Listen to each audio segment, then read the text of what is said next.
Welcome to another episode, and today I'm going to be talking about how to overcome your imposter syndrome.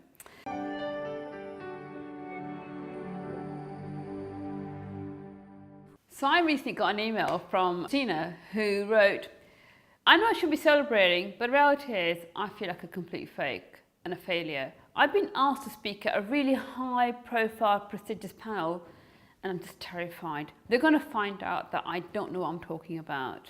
You're not alone. And actually, according to research, 70% of people at some point felt like this.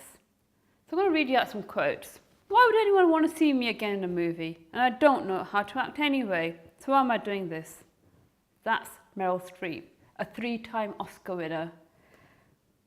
There are still days when I wake up feeling like a fraud. Not sure I should be where I am. Sheryl Sandberg, the COO of Facebook.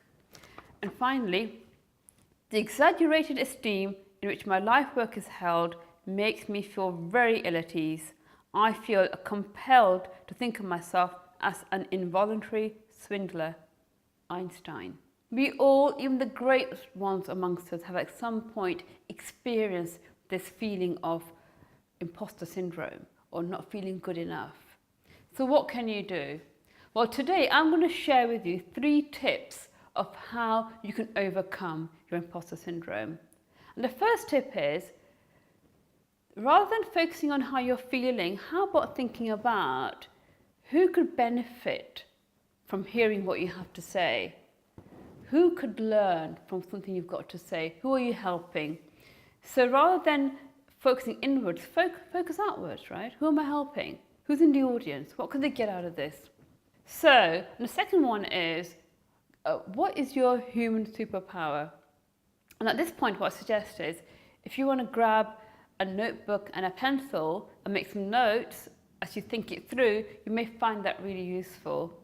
So your superpower is what you do to overcome a challenge. We all have at some point in our lives done something that's been tricky, and we've kind of gone through it and celebrated at the end. It could be, anything as simple as baking a fancy birthday cake, or hosting a fancy dinner, or speaking at a wedding, or helping to organize a local charity fete. We all do those things, right?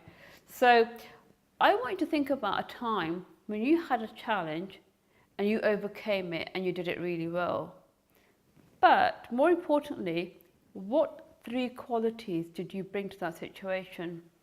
And I'll share one of my stories. So a few years ago, I was asked to help organize and run my brother's wedding day. So he was getting married, so obviously he can't do it.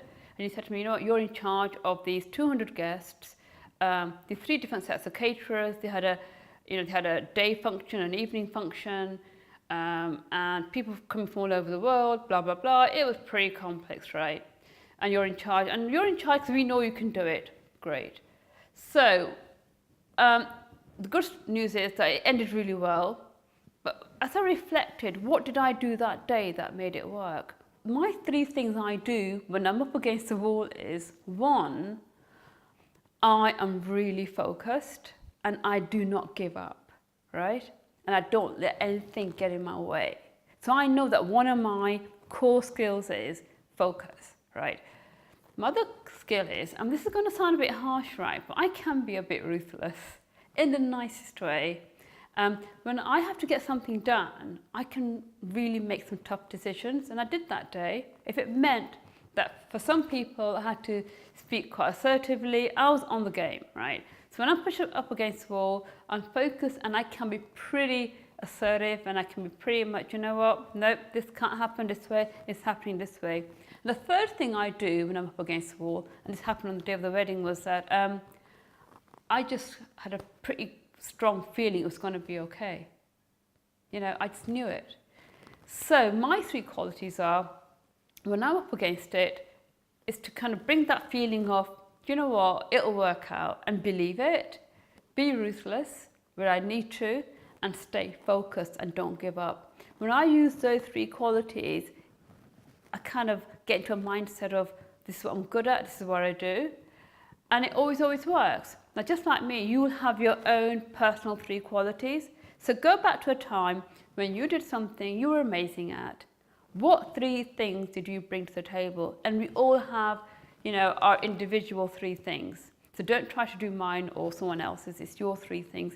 And those 3 things are actually your human superpower. And thirdly, do you know what? If you do feel sometimes a bit like a failure or, you're going to get found out, well, here's the thing, right? Actually, humility is a lovely quality. As long as you're not, letting you push you down, genuine humility is actually a quality that a lot of people will find endearing in you.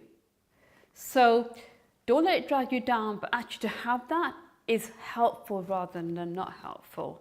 There you go, my 3 tips. Who are you helping?